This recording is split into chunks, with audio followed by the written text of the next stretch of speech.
I think it's very understandable that Māori feel strongly opposed to the Treaty Principles Bill, because it's not just the Treaty Principles Bill. Whether it's things like stopping teachers getting trained to speak in Te Reo Māori within their classroom, with stopping government departments using Te Reo Māori in their names. It's scrapping a by Māori, for Māori approach to healthcare, and the scrapping of Te Ako Whai order.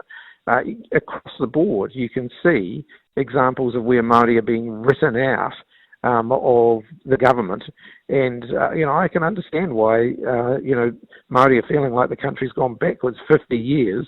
I think I'd ask Māori to judge us based on what our last government achieved. Over that last 6 years that we were in government, we did an awful lot, I think, which does start to demonstrate that, I hope that people shouldn't still be judging us based on what we were doing 20 years ago. I'd ask them to judge us based on what we did over the last 6 years, and I think that they'll see that we were moving forward really positively. I think we undoubtedly made some mistakes along the way, and the foreshore and seabed is perhaps top amongst those.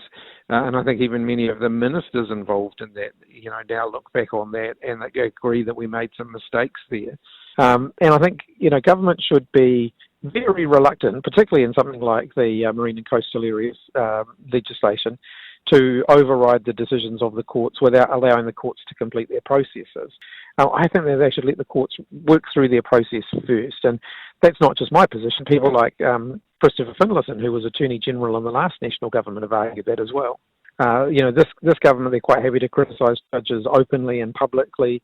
They've really, I think, undermined the Waitangi Tribunal. And we haven't seen that to the extent that we're seeing that now in recent times. And I think that is concerning. Middle New Zealanders like me, grew up in an era where we learned about the treaty, and we learned about the fact that there were two versions. And the version that was signed in Te Reo Māori by the Māori signatories said something different to what the English version said.